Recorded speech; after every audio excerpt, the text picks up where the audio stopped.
The Jeff brought him into our region. We showed him a little bit of the area, and it was about a month later he phoned and said, I want to bring my family. So that is basically what happens if you come to our area, the Fairford Dome. It is so beautiful that you want to come back and bring your family. And he did, and I think he had an enjoyable time there. So, Stephen, the floor is yours.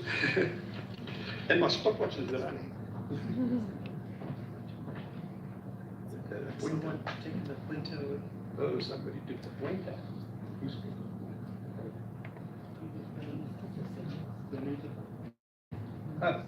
Is there somebody running? Oh, there's the guy. You can just say slide, slide, slide. He's the pointer. You just point. Okay. I can't point slides. Where are the? Oh, there. Oh, so then I'll.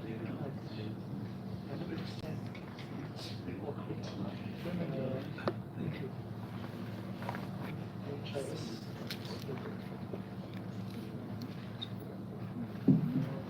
Oh, that's better. Okay, I think, yeah, that's better, but yeah. I'm going to talk very quickly. I was asked to talk about sources of funding, but we always have to do certain things. So we came to an investment conference for the economy of the Northwest, and guess what? There's no tourism on any of the banners. Definitely the pictures. So tourism is missing. If we'd gone into manufacturing, we'd have found the same thing. So this is the stepchild. And yet, if you listen to what the president, and it's not just recent, the expectation of tourism to deliver not just our economy. Germany, the US, leading industrial powers are looking to tourism to lift their economies. Often when you look at their growth rates, their GDP, they are fairly flat and they're looking at tourism. So for one, that is the competition that we are faced with. Two, when we look at incentives, everyone is looking for a factory somewhere. And if there's not a factory, they say, no, this incentive is not for you. And tourism doesn't work that way. You can't fetch raw material somewhere and bring it and then take the product and send it to Germany.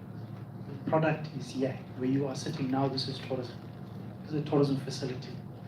You're going to eat lunch, and I'll speak to that. So just very quickly, to go through what it is that we are talking about when we talk about tourism. One, it's attractions and activities, and this is not one of them. So what is it that makes people get out of their beds in Moscow, London, wherever they come from, to go to a certain place? So it's attractions, it's Table Mountain, it's the park, and the activities that you might then associate with that, the beach, rivers, all of that. That is what makes people get up out of their own areas of where they live, where they work, and move to another country, move to another place for 24 hours or more. Then you have access. You need to be able to get there, and for us specifically, a lot of our market, our source market is international, and this is long haul for the biggest part of our arrivals. In-year access is also about visas, for example. If we had issues about curfews, you can't move around at certain times, the availability and the quality of ground transport. So if you're in an area, if you're going to Machu Picchu, what are the buses like, what are the trains like, for example. Then accommodation. So this is then accommodation. Amenities, these are things that a tourist or anyone would want in any normal day. They don't not want those things because they've now gone on holiday. So those are the amenities. And then awareness. Is there marketing? Do people know about the destination, for example? So these are the various aspects of tourism, and this all makes up an experience. If any of one of these things are bad, it affects the whole experience. And you can't detach that. People just say South Africa, for example, as the destination. Slide. Slide, thank you. The impacts, and I'm not going to speak, I'm just going to go into much of this for now. The impacts of tourism, this is economic impacts. We have direct impacts. So tourists spending on the accommodation, whatever it is that they're consuming.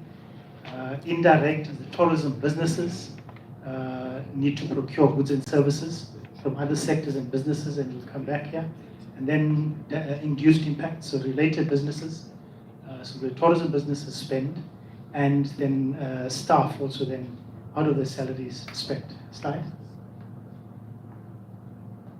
So that's a total contribution of tourism, contribution that tourism makes. Slide. My pictures are not that great. We have to draw this up. But basically what we're looking at in the center there is the tourism economy. So we have attractions, events, direct marketing, long distance transport, local transport. The green circle there is the economy. So you have marketing services, airports, constructions, buses, cars, tires, artwork, craft, music, theatre, linen, agriculture, and on and on. The relationship, proportion between the direct that you see in the center, the tourism economy, and the economy broadly is ×3. So if you look generally, globally, contribution is about 9% of GDP.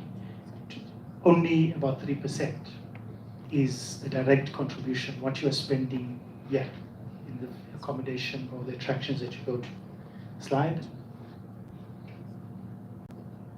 The multiplier process, very quickly, and I think I've gone through that. The multipliers are in GDP, for example, employment. What we often don't look at it is government revenue. For example, there's a multiplier there. Slide. The effects here of tourism. And I'm not sure even if I try to point up there, it's going to be too far. So let's say you have a new hotel that is being set up. On my left here, it creates jobs directly in the hotel. The workers spend their income in the local area, so that is in other businesses and in tax revenue. So immediately you have a hotel and you have more people coming, this is what happens. The hotel then spends on local businesses and supplies and on other goods.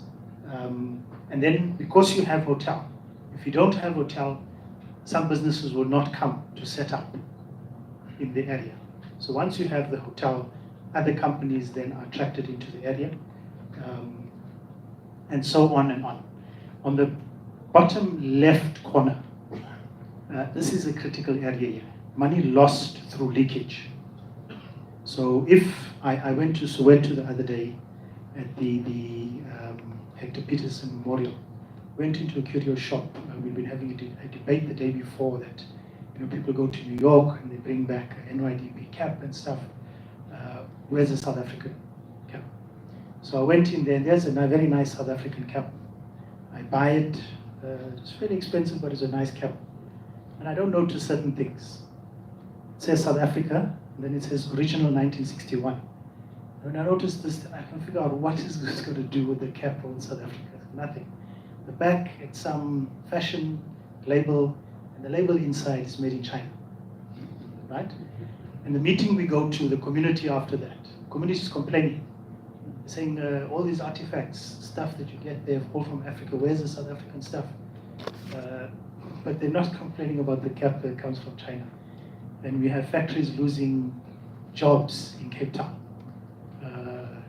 The government workers there losing jobs. So this is the leakage. But this multiplier means that your linen for the hotels, the food, all of these things, are then opportunities for smaller businesses. IDC is here. IDC, the last time I was here, IDC said, if you can't find the local supply, tell us. They were responding to Sun City. We will help to set up and create the local supply of those cleaning materials and stuff, if you cannot. So you don't have to bring South African goods from Durban or Cape Town to Sun City, if there's a good enough market. Slide. Soon. What we do, so we assist with assessing projects, and we've put together a comprehensive template so that as you're packaging your product, that we give that kind of assistance. we advise what to do next. We assist to put together, for example, meeting with the correct departments or agencies. Where there are blockages, we try to unblock. So, for example, in Nonoti, there was an issue there with the land, the Sala Act, so they've not been able to develop their land that has been restored to the community for like 10, 13 years. We managed to do that. In Kabati as well, had been 14 years. We interact with one-stop shop. And then we go to investment promotion platforms. We either create the platforms ourselves, and colleagues are going to buy and wait later in the year. Investor and then Indaba slide. Well, these you have. Stephen, you can pinch yourself. Okay, so these are just some of the other things that we do that would assist developers of products. So we have shared agricultural design for budget resorts, and this is what we're busy with at the moment. This is one of the pictures down here. It's too small, you can't see it very well. We'll be doing or starting some new ones this year. Architectural and other design and other elements, for example, seating outside and stuff. We are busy with an ownership and management model for this year to assist municipalities and communities with deals, structuring deals, the special purpose vehicles that you might want between a municipality and a private investment partner in a PPP. So we would put together concepts there, schematics, and then sample legal documents so that it's quick and easier, and the same with community ownership. This next financial year, we'll be working on a budget resort brand or network where those that do become part of a sort of virtual franchise, we'll have certain expectations of them in terms of the standards, the price points, for example, and then they benefit from these various things, brand work, marketing, shared design, and then also shared marketing and booking platforms, and then the investment promotion platforms slide. Funding partnerships, and really we've been working with IDC fairly extensively, and others. PIC is busy with a tourism strategy, so they do want to come back into the tourism space, and we're working with them. I won't go into some of these project financing, finance structuring, but this is critical. Can we get closer to them? Oh, okay. Yeah, this is critical for, I think, especially for municipalities to go into PPPs. So you either have build, operate, build, own, and operate, build, operate, transfer. I think we're more familiar with build, own, operate, transfer. The last one at the bottom there you can't quite see is a refurbish or rehabilitate and then operate, transfer. So you've got an old facility that you do want to put out to concession, but someone must come in, they must refurbish it first, and then operate that and transfer it. Slide. Where is money available? And I'm not going to go into here much. The table does that. Mostly it's accommodation, restaurants, and car rental. That is where FDI money mostly is available. So if you're doing smaller things and other stuff, there might not be money available for that. Occasionally on rail and air passenger. And then there's other stuff that is fairly rare. Tour operators, there might be money available. It's a danger area there. Otherwise, most of your money leaves. Slide. I think we'll get to a point. Areas for investment, they're really the 3-star hotel area in secondary cities is where there's a big gap. There's not been a lot of investment there. At local level, attention needs to be paid to airport infrastructure, for example, extending runways, access roads are in bad condition, and this is not for investors. This is for local government to invest and put their money in. Otherwise, they can't get these benefits for their communities. And then bulk infrastructure.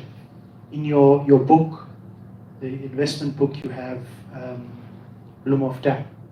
We were in Madrid. The potential, there was excitement about it. They looked at it. The investors asked if we bring Chinese investors, because they're acting for Chinese investors as well.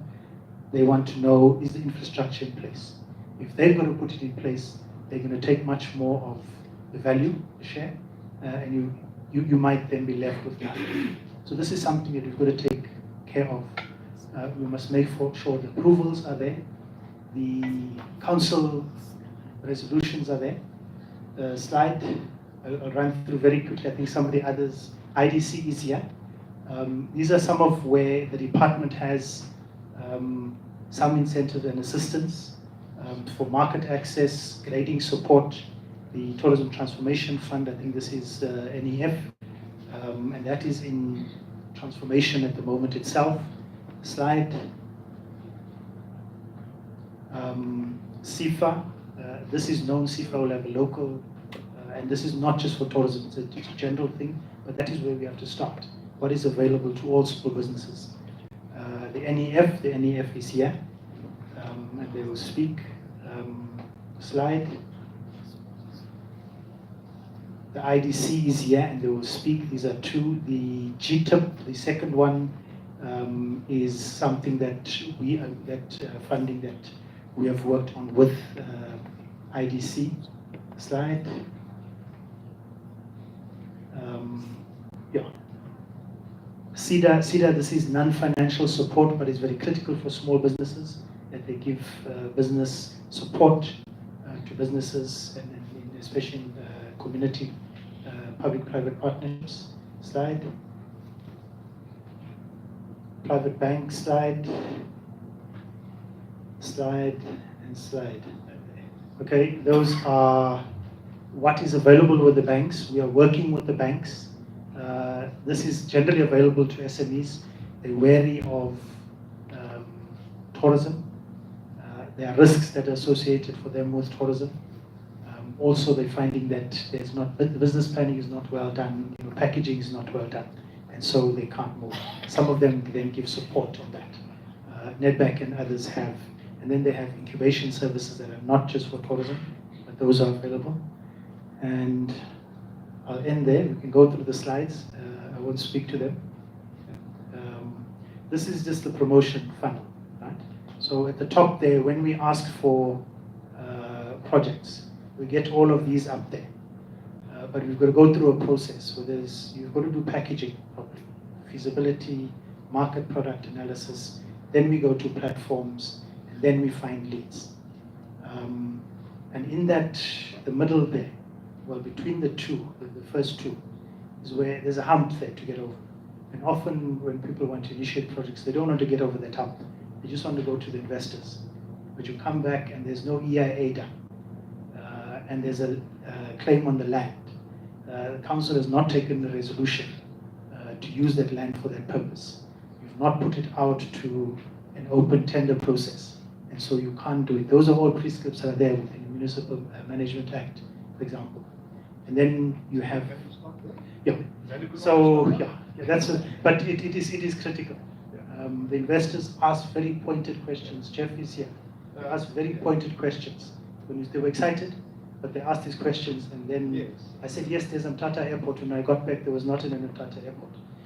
That's been changed now. But these are the kinds of, they will read these things in the newspapers. So we can't lie. They will see that. They will do their own due diligence, and they will find that. Stephen, thanks. Thank you, Stephen. It was interesting to note there where Stephen had the slide up where they give money to Seldom, and sometimes that second houses was on there. But the good thing is hotels was also one of the ones that is often given money to. Second houses? That's how we got into trouble. People buying holiday homes, taking debt from banks, not asking for collateral, for example, and then started doing something. Okay. A lot of people buy second holiday homes. The other important slide was probably the last slide. Do you understand that there's a selection process, and then at the end you have thousands of ideas, but not all of them are accommodated. So I think that is a discussion that you guys have with themselves. The next speaker is from the National Empowerment Fund. Isaac, thank you. But you have only 5 slides. Yeah.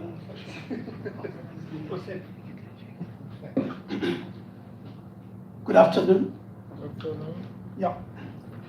Another slide. Firstly, let me just tell those who do not know the NEF. Yes, we promote Black economic empowerment through financial support and non-financial support. We are the agency of the DTI, and is the only DFI exclusively mandated to grow triple DEE. Yeah. Next slide. Just next slide. Yeah, let me just summarize all this. During our operations, these are the challenges that we encounter on a daily basis. One of them is limited on capital, and you have got it.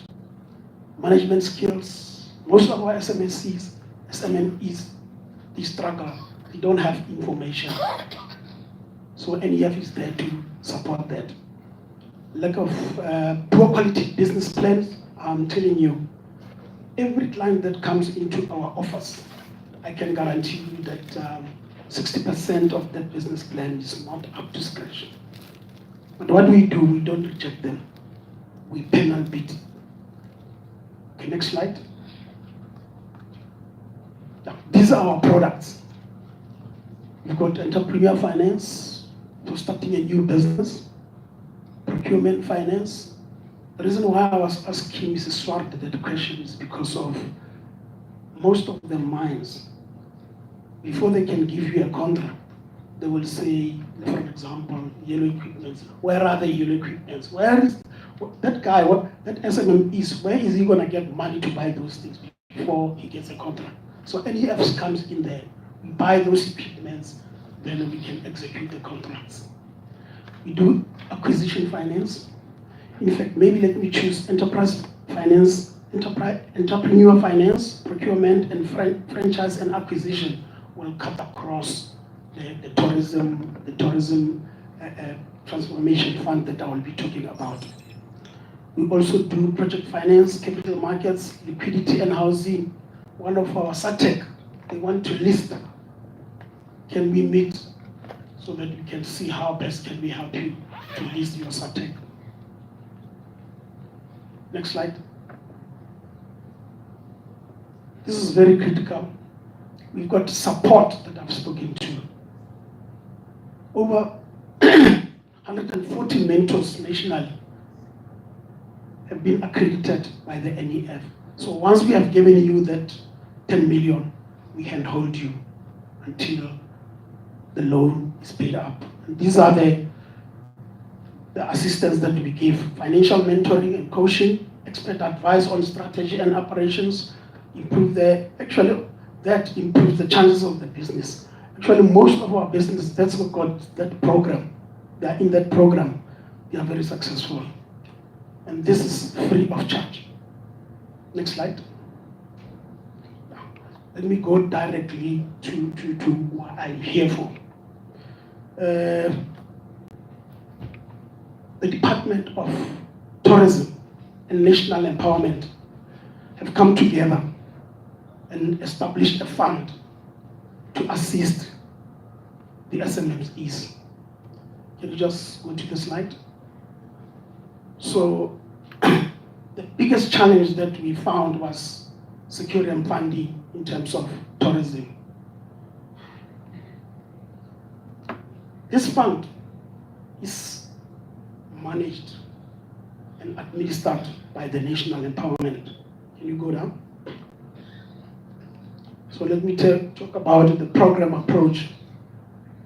Last year, May 2018 to 31 November 2018, we opened this fund so that people can come and apply. We will open it again in April. The department has put up 120 million for the next coming 3 years. This grant will assist in terms of easing the working capital when we do this transaction.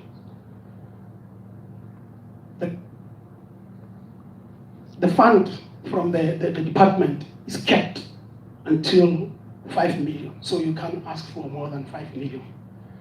And it is made up of as follows, together with the department. NEF will put up 70%, the department will put up 30%. Let me give you just an example. Let's say you want to take the maximum 5 million. You should be asking for a loan here 16.666. The department's contribution will be 5, and EF will be 11.6666. And you can't get that grant without any EF's contribution. So it's a combo. Can you go to the next slide? Eligibility. The criteria that you use is just the normal NEF processes. You need to get an application form from the NEF, use the checklist, which is internal processes. The third bullet, transactions are commercially viable and sustainable as per the NEF due diligence. Don't expect to get that money because it's just there. No, we're gonna do the due diligence and assess if your business is viable and sustainable. And the rest are the enterprise must be at least majority 51 black owned, black women, specific product criteria, job creation, community involvement. We must make money when we do that, those transactions. Next slide. The shareholders must be operationally involved in the business. You can't just come and invest money and you sit there and think that the business will operate itself. And then we look at the companies must be registered with South Africa. It can either be exempted micro enterprises or qualifying small enterprises. Next slide. Next slide. Yeah, the process is easy. Get the business plan, submit it to our office in Rustenburg. We'll do the screening, and from there we'll send to 2 committees. The first committee will be the Department of Tourism, together with NEF, and from there it will be sent to NEF committees, and from there it will be approved if it meets all the criteria. The next one, you can take up that email address, letsoku@nefcorp.co.za, or call us on that number. Please, incomplete submission will not be considered because some people just a little bit lazy. They don't put more efforts on their applications, but we will try and assist. Thank you.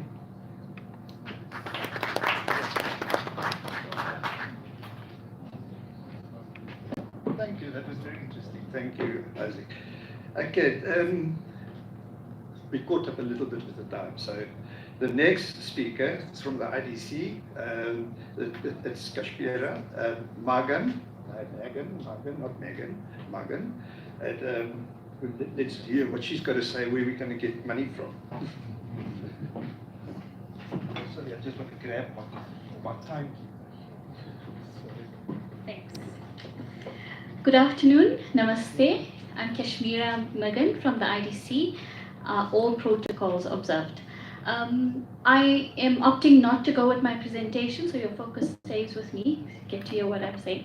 Okay, so my esteemed colleague, Michael Mashinini, he had already given you an overview of what the IDC provides, what we stand for, and what our focus areas are, so I'm not going to elaborate on that again. What I want to focus on is specifically the opportunities and challenges that the tourism industry faces in the Northwest Province. So I'll start with the opportunities. What sort of opportunities are available for us in the Northwest Province in this particular sector? And I think the guy from the mining panel, Mr. Rene from the German Chamber of Commerce, he put it very nicely for us, and he said just 2 hours away We have this beautiful place to come to relax. And a lot of our foreigners are looking for that. They go to our hub in Gauteng, they do their business, they do their commerce, but they're still looking for a place to relax in the evenings or to go away on the weekend. And that's the market that we should be taking advantage of. That's where our focus should be. We're just 2 hours away from Gauteng. And what do we have to offer? There's 14 nature reserves in the Northwest. There's the Madikwe Game Reserve and Pilanesberg, and that's where we are hosting the Big Five. That's what we as South Africa has to offer the foreign market. And if we advertise this and we promote this well, this can really, improve our economy. This is how the tourism sector can impact the Northwest. Other opportunities like Stephen, he leaded to the Vredefort Dome. I don't know if a lot of people actually know what is that. It was a meteorite that struck the Earth about 20 billion years ago, but we don't even know about it. It's a beautiful site to visit. It's right here in the Northwest Province. Those are areas that we need to promote and get our tourists here to come and see it. We also have a lot of culture, a lot of heritage sites in the Northwest Province. The Tswana people, we can do a lot of, there's a lot of song, dance, commemorations, all of that. That is all culture that we have here in the Northwest Province to promote. But one of the biggest challenges, if you look at it, is how do we actually promote this? How do we actually link all of this? The main thing we need is infrastructure and transportation. How do we get tourists here to our province? And this is where we need to rehabilitate our airports, the Mafeking Airport, the Pilanesberg Airport. Have you ever thought about, I'm talking to the investors now, to the big entrepreneurs. Have you ever thought about the blue train coming to the Northwest Province?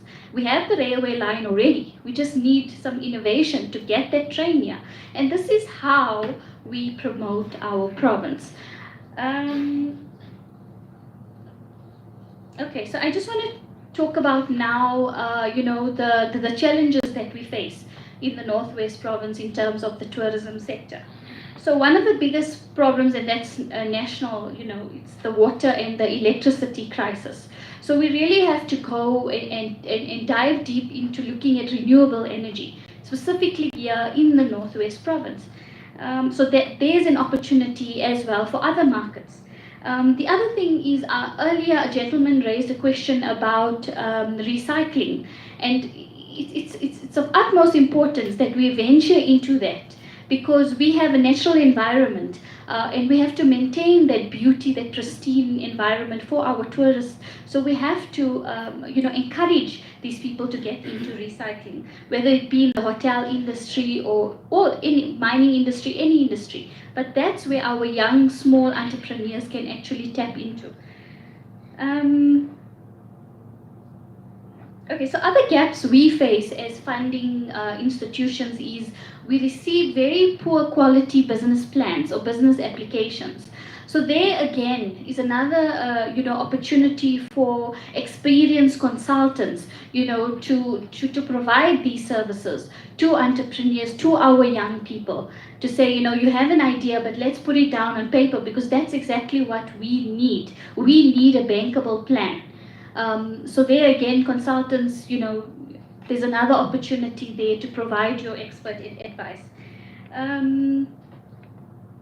Okay, so I think I've touched on the main issues that I did want to raise today. So that's the IDC. We are there to, fund young people, women.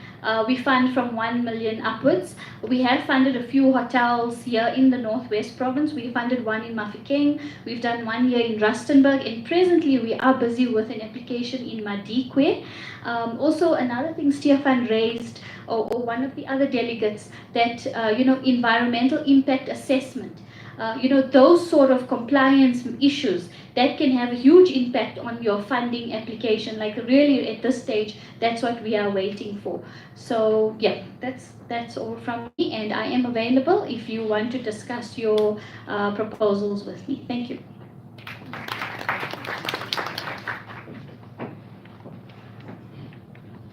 very much, Kashmira. I think the crux is, or the important thing is, if you want funding or by using the NEC of NEF or IDC, is to do it properly and get professional help and make their lives much easier. Then Kaiser, he's from South African Tourism. Kaiser, welcome. Thanks. Do you show the presentation? Yes, it's Northwest Tourism Update. That presentation, please. Afternoon, everyone. My name is Kaiser Jiwayo, and I am from South African Tourism. I work primarily in the markets Asia, Australasia, Middle East, as well as Africa land. Please just hold on, because it looks like you have the wrong presentation. Remember the second presentation I brought to you guys, the one with the picture? It was too big to email, but it's got media on it. Okay, so I'll just talk you through some of the stuff while they're preparing in the background. Looking at the tourism picture for 2018, South Africa has grown 1.8% in terms of international tourists. Our domestic numbers haven't been consolidated as yet. And for Northwest, what's key is to know our key markets. We have 9 priority markets for the Northwest, which are Botswana, Lesotho, Mozambique, Zimbabwe, Malawi, the USA, the UK, India, and Germany. We've seen very strong growth from China, but it's not a priority market as yet.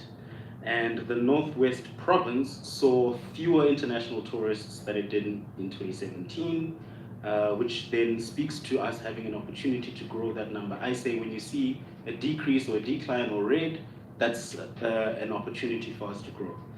In terms of revenue, however, the revenue increased directly into the Northwest province. It's about 2 billion rand that was generated from international tourists. Then in terms of how much each tourist was spending on average, in the Northwest, they're spending on average 3,000 rands, but that is driven a lot by our neighboring markets who spend a lot less. The international tourists spend a lot more. Then in terms of how long they stay in the province, it's about 12 nights on average, which is driven as well by the land markets who would stay longer coming for school holidays. No, my presentation is not ready yet. And a total of 111,000 bed nights in 2018. These are preliminary numbers, but the point is to show that from an international perspective, the Northwest has a huge opportunity. You have major markets that you can appeal to, the biggest of those markets being the US, the UK, India, Germany, and China. Okay. But that's not the full picture. Tourism is also something that appeals to domestic tourists. And at South African Tourism, we have research that we publish on a regular basis, and the segmentation that we use for domestic tourists is called Build, Convert, Defend. And to understand what the mindset of those segments are, there's some analysis that we've done, and what you need to think about is the defend market are people who are traveling, and the reason it's called defend is because we want to keep them traveling. We want to keep them here, we want to prevent them leaving the country going overseas, and we want to make sure that they don't then decrease the priority of tourism spend on a regular basis. Okay, it looks like we're live, so can I have the next slide? Okay, so I spoke to this slide, which gives us the global picture. You see that major markets like Europe, Asia, and the Middle East, as well as Australasia, decreased compared to last year. So that also, I like to say, when you see red, that means there's blood. So you attack. So that's telling you where to go and market your services, where to go and market your product. But I'd covered this slide, so you can take us to the next one. This is what I was speaking to right now about the mindset of those 3 segments. So the defense segment are the people who do travel and we want to keep them traveling. And their mindset is around being budget conscious and adventurous. The reason I'm telling you this is because so that you know how to appeal to them. You need to have adventure elements in your destination, adventure elements in the itineraries that you put out for domestic tourists. in that defend segment as well. You have to always be conscious of budget. Then in terms of convert, that's the segment of people who are traveling, but they're not traveling for core tourism reasons. So an example of that is everyone who came to the Northwest from another province to this event is a tourist, if they're gonna sleep over 24 hours. That is not holiday though, it is for MICE, meetings, incentive, conventions, and events. So that is a different purpose for their travel. The convert market primarily travel to visit friends, relatives, and family. They will move around the country. And there's an opportunity, the reason we call it convert is because there's an opportunity to make them do more of the tourism-related activities. Just because I have family in Durban doesn't mean I don't go to the beach. So you can still target people according to the different activities that are around in your area. People are coming from Botswana for visiting friends, relatives, but you can then get them to do a day trip to Sun City and things like that. So we need to think about tourism more broadly than if a person doesn't sleep over, they're not a tourist. We have to increase the amount of spend people are doing on day activities, particularly in the... What? Okay, sorry. I was trying to give you very long stories. I'm going to be very brief now. Build other people who are not traveling. They're not traveling nearly as enough, and you need to just teach them how to travel. This is the slide I thought I was going to spend the most time on. Millennials are not a trend. First thing I have to say. I'm tired of hearing it. We are just people. We are growing up. We are people. We're going to age. We're not a trend. But we influence a lot of consumer behavior that's happening right now, and it's a particularly important segment for the tourism industry. And a lot of these trends are driven by the millennial traveler. The opportunity globally sits at about 300 million trips over the next 5 to 10 years. And in terms of those, so I need to just quickly explain what each of those trends is. To experiences, I'm going to show you an example just now. Leisure speaks to how we have traveled here for a conference. Millennials are driving the trend of, while I'm there for a conference, I will do other things that are leisure related, either before, after, or even in between. Then that's something that the millennials have driven, but older business travelers are starting to pick up on that trend. Aggregation, search, and comparison is a major trend in the industry, and it speaks to the fourth industrial revolution in terms of making it easier for people to find information, to book tourism-related activities. Rich content, again, is another fourth industrial revolution kind of thing that speaks to providing interactive platforms for people to engage with advertising beyond just show me what you have to offer, but let me play with what you have to offer, as well as video content. And I think Kashmir was talking about how we have all these interesting things, but these stories are not being put out there. And that's an opportunity for someone to say, I don't have a tourist attraction, but I can tell people about the Northwest. I can attract them to the Northwest by saying, you can go there, you can go there. And making that on video, making that interactive experience online will get you a lot of traction. I showed you the red markets, so that's where you should be directing that communication to. Hyper-personalization speaks to a segment of one. Every single person is unique, so they want unique, different experiences. Single parent family travel speaks to how we need to start thinking about the modern family now. Don't just package for 2 parents in a household. A lot of people are getting divorced across the world, so you have to make yourself flexible like that. Apprenticeship and volunteerism, I think, are obvious. So to experiences in South Africa, these are 2 examples, and I'll stop here. I had a video, but I don't even know if it's going to play, so I'll just explain the 2 ideas. So to experiences speaks to, again, millennials are not a trend, but because millennials grew up with the internet is 30 years old this year, it's just part of the way that they think about the world, and you have to then think about your product in that way. Old Fort Prison in Johannesburg have a hologram, and in that hologram, it's Joe Slovo just discussing. So basically, they've converted a video into a 3D hologram.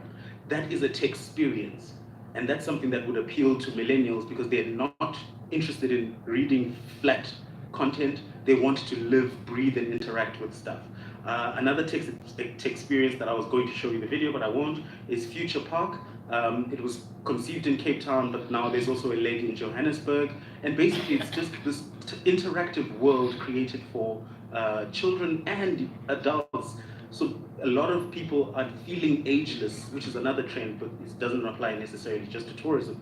So the agelessness in people wanting to play, wanting to interact, and technology allows us to interact, to basically bring that out in people. One of the examples which you would have seen there is like a touchpad hopscotch for children. So you're saying children are sitting behind TVs, they're playing video games, they're not active. Experiences allow people to then migrate outside of just sitting and being sedentary, but then be active. But because it's technology linked, people are interested in doing it, it's relevant to them. I'm going to stop there. Thank you very much. Thank you very much, and I'm sorry that I have to push you guys, but I got a little letter saying the program, and this program looks like it's fairly tight, and it feels unfair to listening to topics like this and pushing it, because there's so much to be said and so much to be learned from these topics. The last person, and not the least, Billy. Billy thought that this presentation was for tomorrow, because and then they phoned him and said, "Yes, you've got to rush through." He made it. I'm glad he made it, Billy, quite donkey. And he's going to talk about yes, now I have to try and announce it. Kom announce jy dit.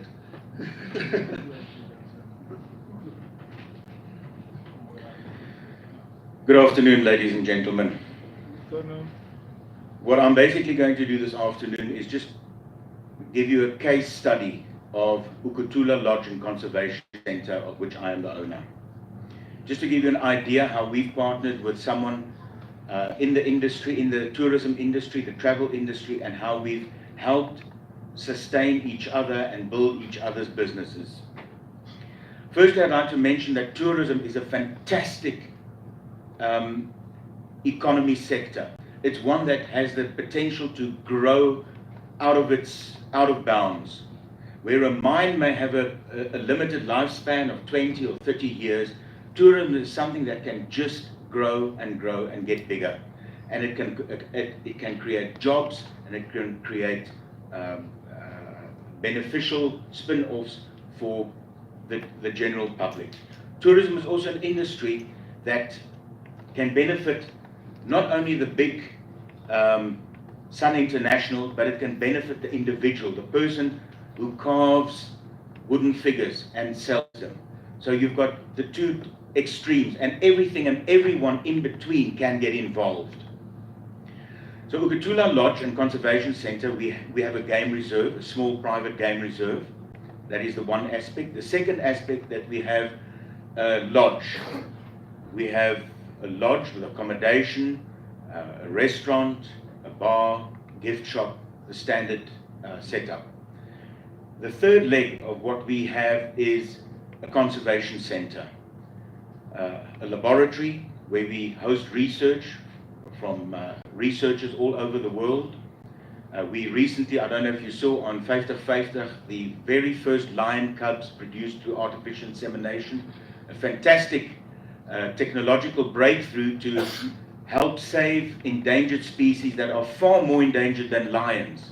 The Amur leopard, for instance, only has 57 individual animals left on Earth, and then they go extinct. And what pays for everything is ecotourism. So we are absolutely dependent on the money that comes in from overseas, the dollars, the pounds, the euros. We need that money to be able to facilitate conservation, to facilitate research, and to facilitate education. We host over 4,000 school kids a year, many from disadvantaged communities. So what we've done, we've partnered with a travel company, Mosebo Tours. They are operational here in the Pilansberg area. They service the various hotels, the various lodges, and by them providing a service for us, they are able to expand their business. They are able to, I think they now run a fleet of 4 or 5 vehicles, and they are also able to outsource additional business to other tour operators. So it is fantastic that the local community is becoming involved. Because a lot of corporates are interested in their social responsibility, the people that live in the area. And these individuals from the various shuttle companies around here are from the area. So that is what we have done. We have partnered with them on a basis, not where we are trying to maybe in a BEE setting, trying to empower them at a sacrifice to us. No, it is on an equal level, where the person brings something to the table, we bring something to the table. We've invested a vehicle which they are able to use to expand their business. They have invested their time and their energy, and also their responsibility. It's not a free handout. It is a business, a symbiotic business arrangement which works very well. And I think that should always be the crux of any association or partnership, that it should be symbiotic, that it should be advantageous to both parties. In the instance with Ukutula Conservation Center, Mosebo Tours, and all the hotels in this area here, the Pilansberg area, we see that there are major advantages for everybody. For ourselves, the income that we generate, the feet that come into our facility, the day visitors that visit our facility, then the tour company that is able to expand their business, to be able to employ more people from the area. Thirdly, the hotels in this area that are looking for activities to extend the stay of their guests. Guests only stay as long as they have something to do. As long as there are activities, they'll stay. As soon as they run out of activities, especially in winter when the pools are closed, it's unpleasant to swim, you've been on the zip line, you've done this, you've done that, what do? You need activities. A fourth one which I didn't mention was our decision to also invest in the community. So we are going to be approaching high schools. We have already some of the schools on board, but where we are going to take specific learners and to bring them to our research facility, to our conservation facility. We're going to expose them to the industry of conservation, of veterinary medicine, science, and also the related industries in tourism, because we also have a restaurant and a kitchen facility where we are able to train people.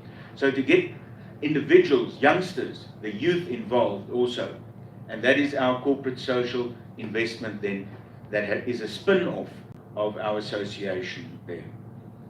Now, what are the dangers to the fantastic wildlife industry that South Africa has? And mark my words when I say that South Africa is one of the last vestiges of a wildlife industry that is still sustainable. Mark my words today. Other countries have their tourism and their wildlife, but if you look at many of these countries, how their wildlife management is going, I can tell you they will not be there for long. And we today are facing the same pressures, the same intimidation, the same bullying that on our wildlife industry, the Eurocentric type of thinking and bullying that African countries have endured over many, many years, perhaps in other forms, over the last 400 years. The oppression of the people, the stripping of the assets, the gold, the diamonds, the other minerals, and then the indiscriminate slaughter of our wildlife.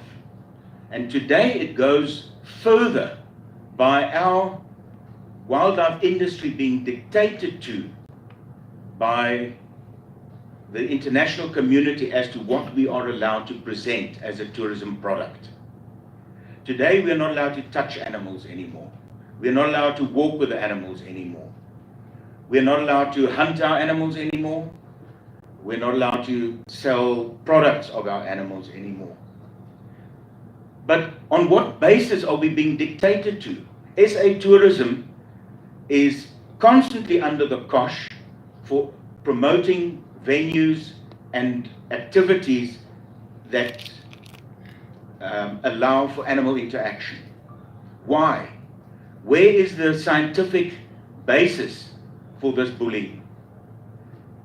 We cannot allow our industry to be tainted or to be torn down because of emotion and because of the fundraising possibilities that these emotional subjects have. So that is the one point that I really wanted to also, I notice here that I'm also running out of time. But if we can just take that away, what can tourism do? What can tourism do for South African product suppliers and for South African tourists? Please think carefully of the intimidation that is currently taking place in our wildlife tourism industry.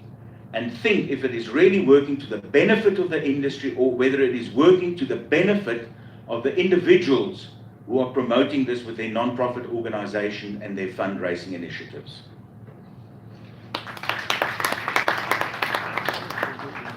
Thank you, Billy. Very passionate about his field, and I'm definitely going to make a plan to come visit your place. It sounds fantastic. Okay, we have a few minutes for questions and answers from the panel. After that, there's lunch, and then the two buses, 60-seater buses, that will depart to the Platinum SEZ site. They also mentioned that there's a networking dinner that commenced at 18:30, and after a very short, they said very short formal program. So, are there any questions to the panel?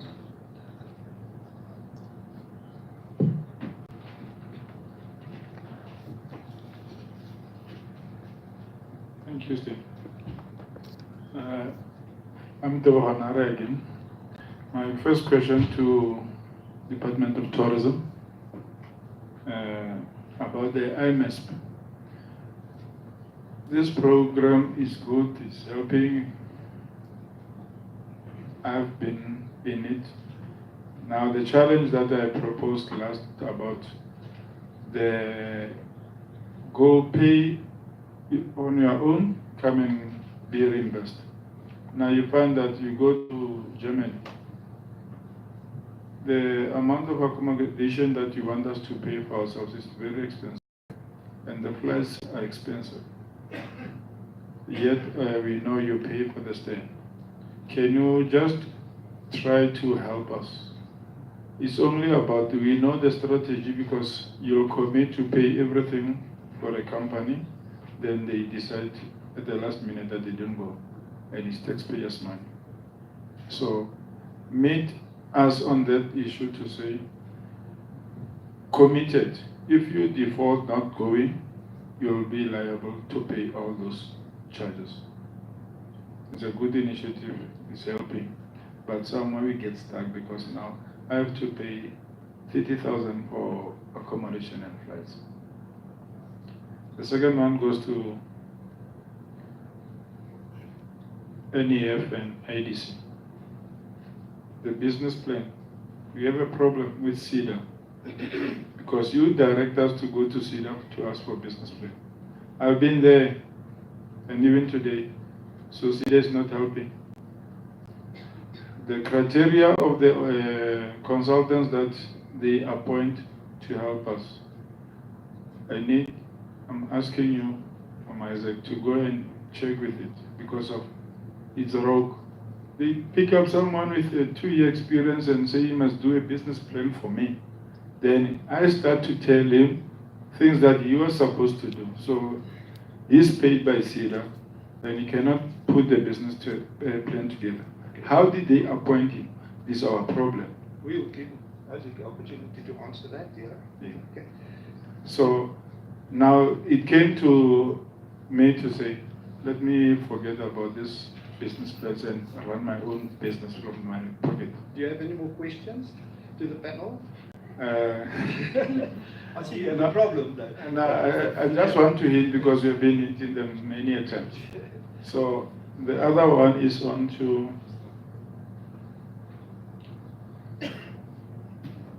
IDC. Also 1 million and above business plan problem. Help us. Thank you. Okay. I saw 2 hands there at the back here. And there's another one. Thank you, Steve, and everybody. Good afternoon. My name is Tibizo Terian from the UKCPA.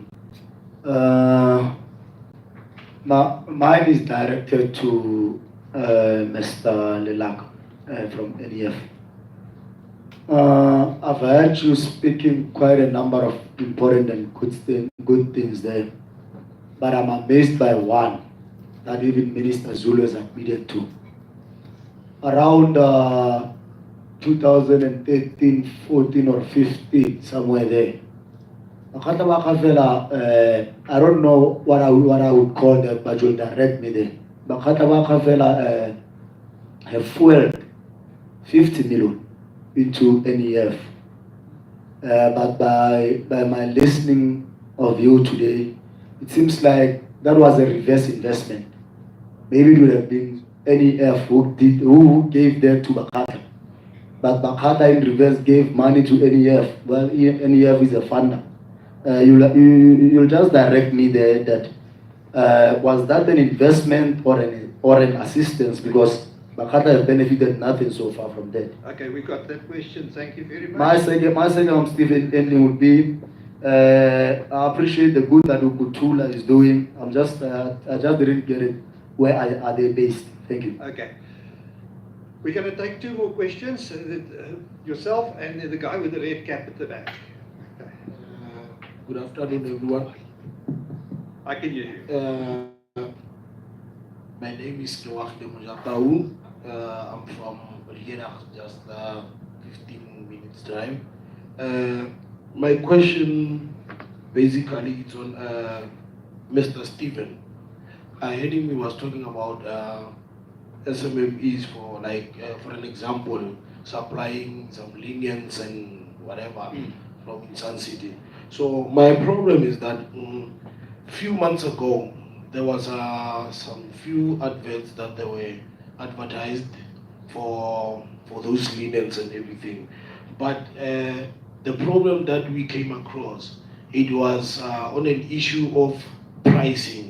Because now, apparently as locals, we are facing a huge problem of that we don't have many machines to manufacture those kind of things because of the prices of manufacturers and the locals. Whenever you go, maybe let me say, you have to go and buy those things in Joburg. Your price won't be the same as the manufacturers. So now, I would like to understand from Mr. Stephen, if he has some clue, how can they be possible or some help in the locals to come and advise the way forward? How can they be helped in the future to be able to work with some lodges and some international? I think it's a process that Stephen needs to explain, and it might be way too long. But let's give him an opportunity to answer that. The last question for the day.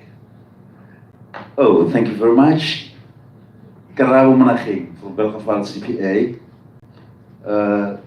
What a great presentation indeed from the Department of Tourism, Stephen, as well as Kaiser. Yeah, we really appreciate what you've seen through the slide there. But the challenge is one, yeah. We see this basket, it's full of these fruits. You know, we don't know who's taking this one, and then how we get there. Because where we are sitting at the center of tourism, then we are not benefiting. We don't even know how would we interact with you guys, you see. Why I'm saying this, even this conference, we just heard about it on radio, you know. Some of stakeholders, you know, they fail to invite us for this thing, whereby there's more economic opportunities. But my point here is simple. Could this cake, let's share, you know, it shouldn't be for a particular individual, you know. You know, all the appropriate stakeholders, you know, as well as us for the community. Number two, to the Ukutula. I'm surprised because they just indicated they are working with them on saboteurs. They should explain to us how many people did they employ around, you know, the revenue that they're generating, you know, within the community where they are sitting, yeah. And then it's surprising because now they're thinking of going out to the schools. I don't know, Did they start operating here last week or Yeah. the beginning of this year? Thank you. Okay, thank you. I think if this whole day could have just been about tourism, because there's so much to ask and so much to be said, and this is such an interesting panel, but I think at the lack of time, they battle to announce everything, all the good work that they're doing. But what I'm going to do is I'm going to start from my right, and each person can answer. You understand? Thanks, Kashmira.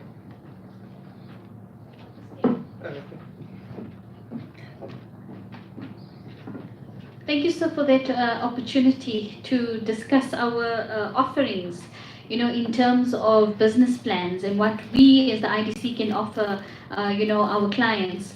So we also anticipated through the years, receiving these business plans, a very poor quality, a lot of the information lacking for us to actually take it to the next level of due diligence. So what the IDC has created, it's a program called the Business Support Program, where we have industry experts, consultants, they are sort of interviewed and put onto a panel, and we consider them as experts in certain industries, and what we do is we offer them to our clients.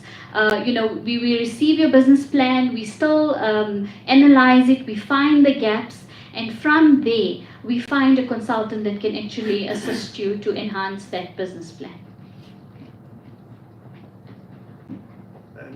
I just may I make a suggestion, because they very strictly said at 3 o'clock it's lunch and stuff. Would you, the guys with the questions, would it be possible to approach these gentlemen and lady afterwards, or is that fine? Okay. Let's finish those two questions. You want to finish them? Okay. Short and sweet. And look, ke wish I did that my money because I represent the SIDA, represent the National Empowerment Fund. However, what I can say, we've got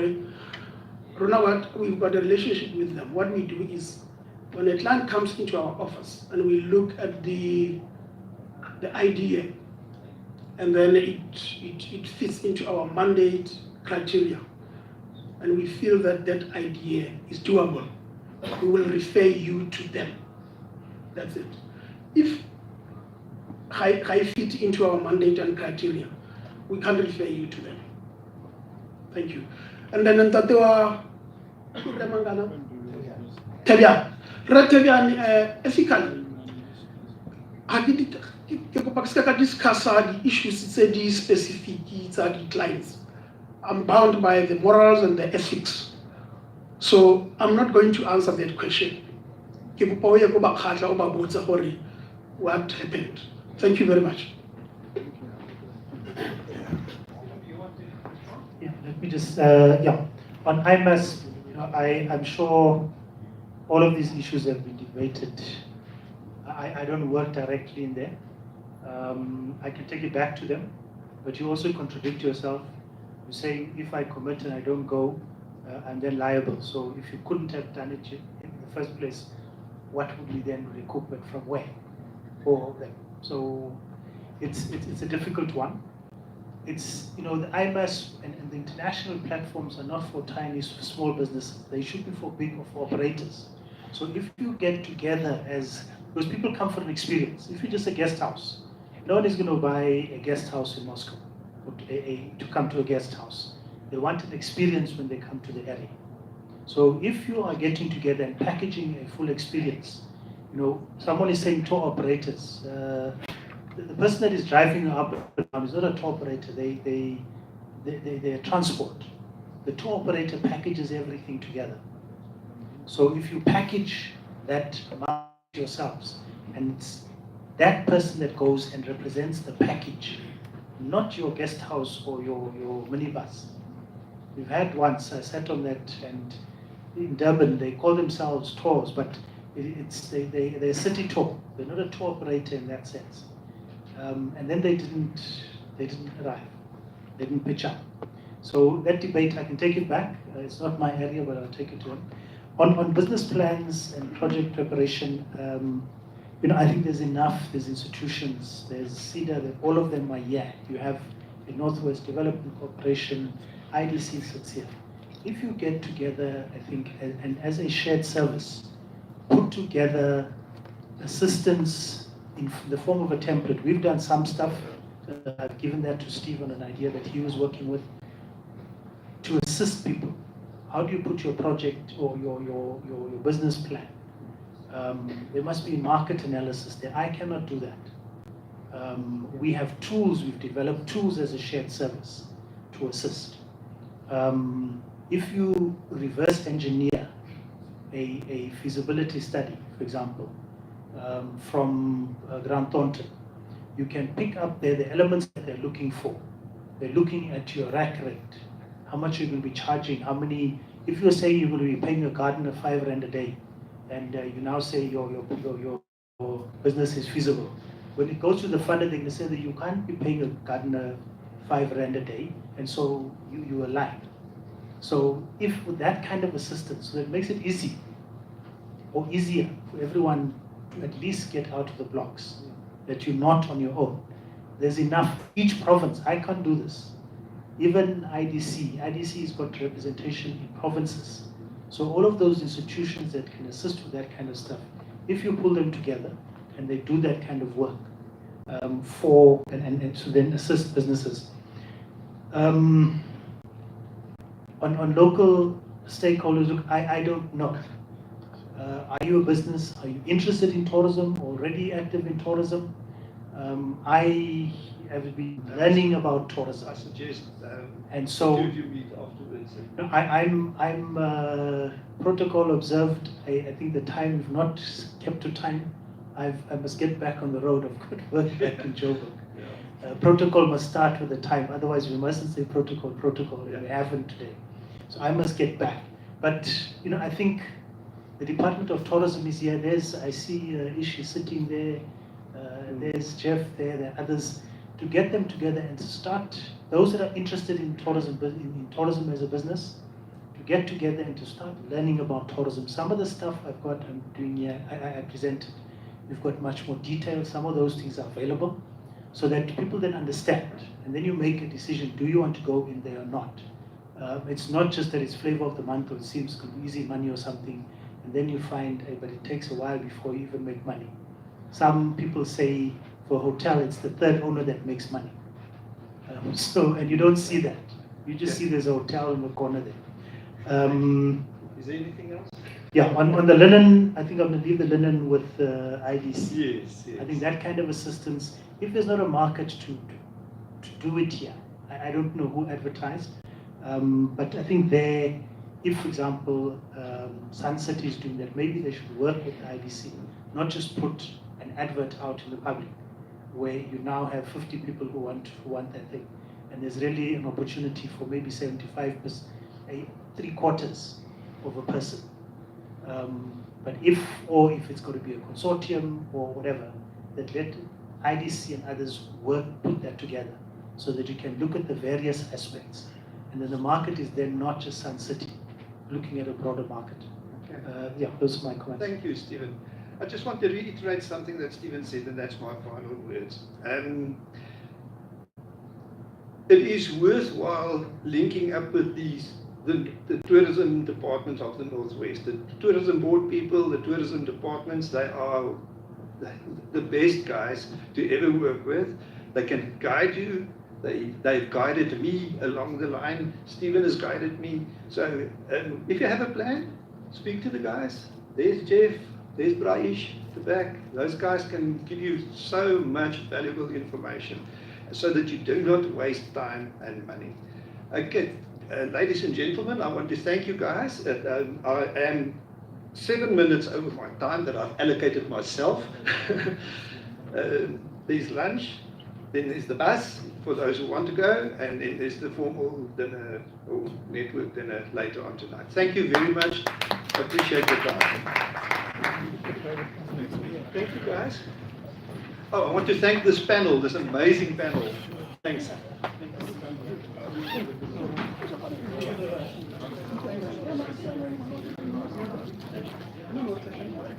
Hey. I need to start timing myself. Yeah. When can we expect your report? End of April. That's too far. But yeah, those. Yeah, but the numbers, the NDT, provincial. yes. Do you mean the provincial Provincial indicator numbers, numbers? yes. Yes, those ones end of this month.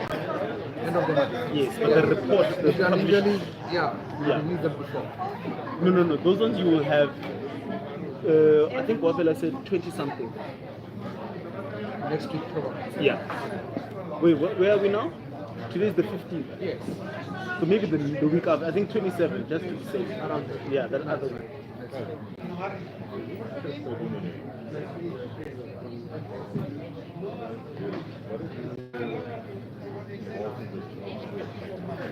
I am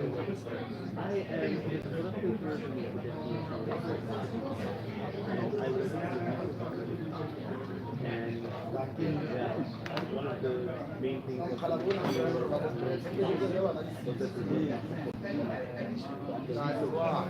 and all the data in MOKGORO, Jeff and the team.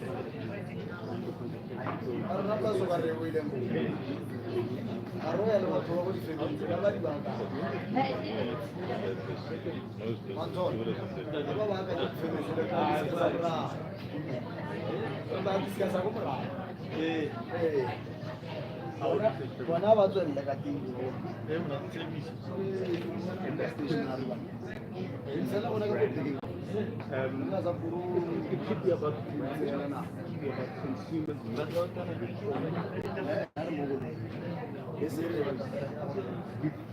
Look into why this is becoming and the idea they say that they done a really good job of branding their differentiate people in the name where people from every country visit the book is about music,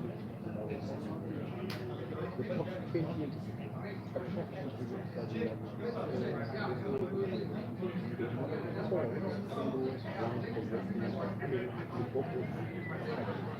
so they go there, they spend most of their money, spend most of their time. But they don't know where they were, specifically the country or what they were doing. And this it is surveying, it's about the branding of the experience, even on a domestic side. So how can you see that from the domestic side? Again, it doesn't come up on the list. So if people maybe even take it for granted, it's like I was there, but then was it a tourism experience or was I just like in a physical location? I don't want to, but you get what I'm saying. I agree with you. The question is, how on the correct point to start, the other one. I think the one that this is supposed to know about I have hype. I haven't done the post or the thing speech. But I think it's quite enough. So there is child victims talking about something like so that is one side. So it's possible that people recall that experience, but not everyone, not all of them are going to say I was happy. They're going to say I was at the petting scene. So I think it's the fragmentation of getting oneness, collaboration. Where would that, let's say, where would that responsibility sit? National or provincial? Because the area is fragmented. So okay, so you're one property. When you say plan together, Plan count exactly what is the deficiencies and discrepancies that you have picked up. So we can start addressing that to make sure that